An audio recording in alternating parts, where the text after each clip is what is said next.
Capitalism asks us to pretend that profit is the only thing that motivates any of us. I remember having this conversation with a venture capitalist about the runoff when you're having industrial waste and it goes into a river. And he looks at me with like this kind of blank face and he's like, oh, those are externalities. Externalities, yeah. I wanted to scream.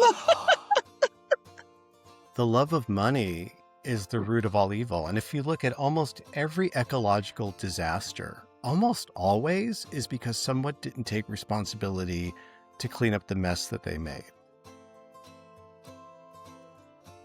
Welcome to a brand new season of Quakers Today. I'm Peterson Toscano. For the past 5 seasons, we've explored the intersections of faith, justice, and daily life. But this season, we're going somewhere many of us, including Quakers, find a bit uncomfortable. We're going into the wallet. And I'm Diana Yañez. I'm a certified financial planner and a convinced Quaker. This season, Peterson and I are partnering to look at Quakers and money, not just as a matter of personal math, but as a spiritual practice and a communal responsibility. This is Season 6, Episode 1 of the Quakers Today podcast, a project of Friends Publishing Corporation. This season of Quakers Today is sponsored by Friends Fiduciary and the American Friends Service Committee. We're calling this episode The Priesthood of All Believers Economics. You will hear a little bit about our own history with money, along with the 4 major themes we will explore this season. You will also hear from some of the guests who appear in future episodes. For this series, we'll look at how we manage our own lives, as well as how our meetings, churches, and nonprofits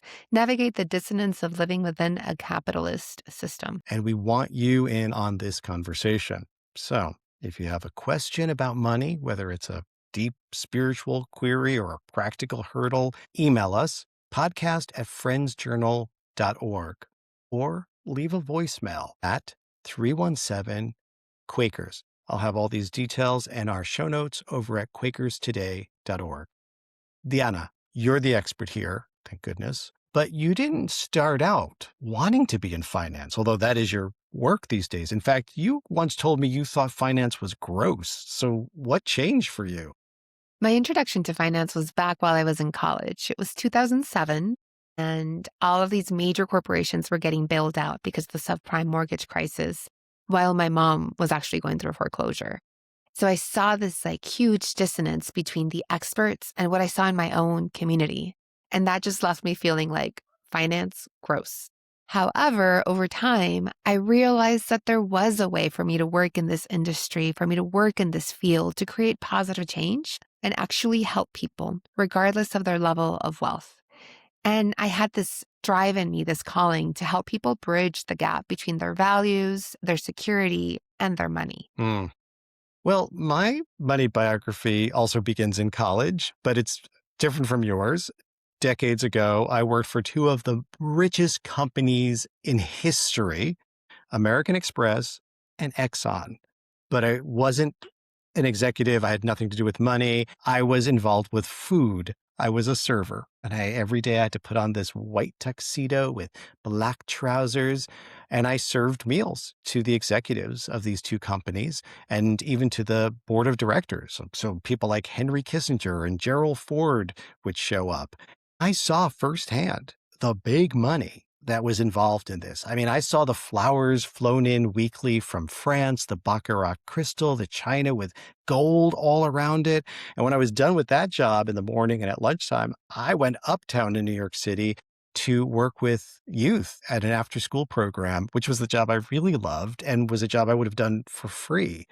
I saw this weird expense that was there just in the dining room and saw firsthand how money is a big deal for making money. Yeah, it's such a powerful vantage point, Peterson, and you experience a tiny portion of the labor that makes all of this wealth possible. And it made me realize that even today, as a freelance artist, trying to live simply, I'm still connected to those systems. Now, for you listening, when we talk about a priesthood of all believers economics, we're saying we just can't leave it to the high priest of Wall Street.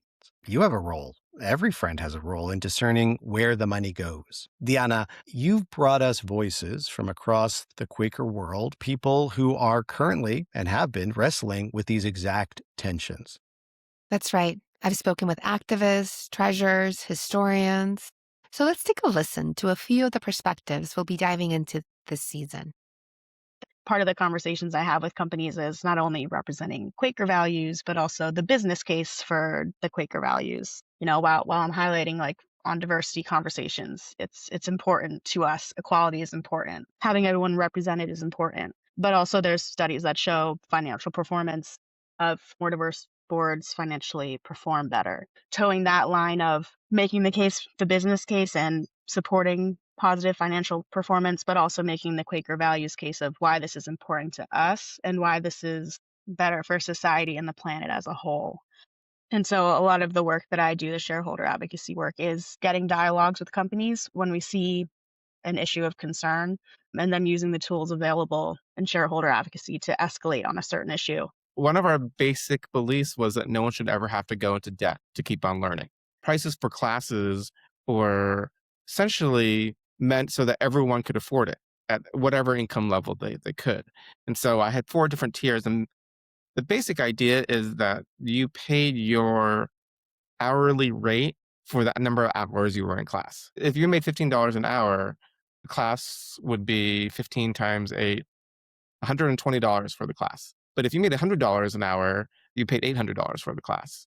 In terms of pricing strategy, it's really effective. There's a phrase that's price is an indication of quality. For me, pricing was an indication of our values. So if I was saying anyone can come, that meant anyone could come. But in my college economics course, there was this idea called price discrimination, that you want to get people who can pay more to pay more. These 4 levels of tuition was a form of price discrimination that allowed me to make more income while getting everyone on an equitable footing for payment. I do not remember the year. I believe it was probably 2018 or 2019 when we were like, oh, we need to renovate our meeting house. And there was a lot of concern about how much it would cost. The trustees were like, oh, we have a $4 million unrestricted reserve over here. We can just pay for it out of that. For many people, that was the first time we're like, oh, we have wealth. Oh, we have this money. So we did do that. But we also were like, we have this resource. We should do an investigation where it came from, but also we should think about it as a spiritual resource. The meeting decided to do $50,000 a year for 10 years towards reparations, to budget that much, and that the Black members of the meeting would be doing the discernment, and that the money would be devoted to reparations towards Black Germantown neighbors. $7,000 is a lot of money for us. It represents about 10% of our annual budget. We didn't know if we were going to be able to do that. It was quite a stretch. As the treasurer, I know that not all that many people have increased their giving to make that possible. When we recorded a minute, took the first decision, we avoided the discussion of whether it was annual or not. We kind of held our breath. We did it. Then once we did it the first year, we saw we could do it. And then we decided not only to do it the second year, but that we would make reparations payments every year. I think the first time I realized the emotional hold that money had on me, my father had remarried after my mother died. My father and stepmother were on an airplane that crashed in the ocean. Everyone died. The co-pilot had locked the pilot out of the cabin and had intentionally crashed the plane in the ocean. My siblings and I sued the airline company and got a substantial settlement from them without them admitting that they had any fault. That money, it represented my father to me. It took a long time for me to let go of that sense. That crash was in 1999, so it was a long time ago. But after all the work I'd done, I was able to just say clearly that money it's money, but it's not money that represents my father. It's not my father. My father was the person who was never late for work, never late for dinner, never took even a pencil from his work, lived by his ethics. And my ethics did not include needing to hold on to that money any longer. So releasing it feels good. It feels good. Some people just give, and that's the extent of their engagement. We're hoping to engage them in more and in different ways beyond just giving money, or not even about giving money, but how do we look at our own lives and our own communities and our own relationships? Where is transformation possible? There's sometimes a blurred line between activist investing and what we do. Activist investing is when you decide to take an ownership stake of a company for the sole purpose of engaging that company. We don't just buy a company just to engage them. If we allow a company into our portfolios, it's because they pass through all of our Quaker screens and they abide by our guidelines. You grow up and you have firsthand experiences of your family members being affected by very cruel militaries and governments. It changes the way you think about the world. When you go into the world of investing in finance, you look at these companies who enable those sort of things with a different lens. There's a quote from F. Scott Fitzgerald. He says, "The test of a first-rate intelligence is the ability to hold two opposing ideas in mind at the same time and still retain the ability to function." I don't know that performance and values are opposing ideas, but the second part of that quote doesn't get referenced as much, but I like it. It says, "One should, for example, be able to see that things are hopeless, yet be determined to make them otherwise." Quakers can be a little self-righteous about us having a really special piece of the pie. There's a lot of good people who are working on decolonization levels and who's got a voice and who's got power and how can we really do this. Being a Quaker might help us stay committed to the work, but there's a lot of other people doing that work. Some of the initial questions that people said, well, how do we know they're going to use it the right way? And I was like, that's not the point. It's not our money. And that was not an idea that people could get on board with. Not everybody, but like a bunch of people were super resistant. They're like, well, where's the reporting back? And I was like, no, it's not ours to use as a tool of power. That's the conversation that often doesn't happen among friends. Money is a tool of power in our existing systems. And so if we're not talking about how are we using money in this moment as a tool of power to make sure that it's a power with or a power of healing, it's too easy to fall into money as a tool of power over. You just heard Amy Carr from Friends Fiduciary, Aangoo from Friends Fiduciary, Ethan Birchard from Friends Fiduciary, Fran Brokaw, Lisa Graustein, Lucy Duncan from Green Street Meeting and Reparations Works, Nathan Klaben from Right Sharing of World Resources, Susan Waltz, Tracy Jout-Sullivan from Right Sharing of World Resources.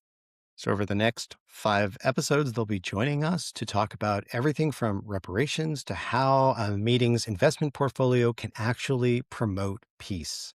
In each episode of this series, Quakers and Money, we're going to look at a resource from the Friends Journal archives. Diana, you picked one out for us today. I did. It's from October 2012 issue, Wall Street, Main Street, and Meeting House Road. Even back then, friends were asking, how do we stay honest in a system that often rewards the opposite? It reminds us that our struggle with integrity and capitalism isn't new. It's a perennial Quaker query. We also like to offer a recommendation. So for those listening who want to take a step toward that integrity today, what's a tool you recommend?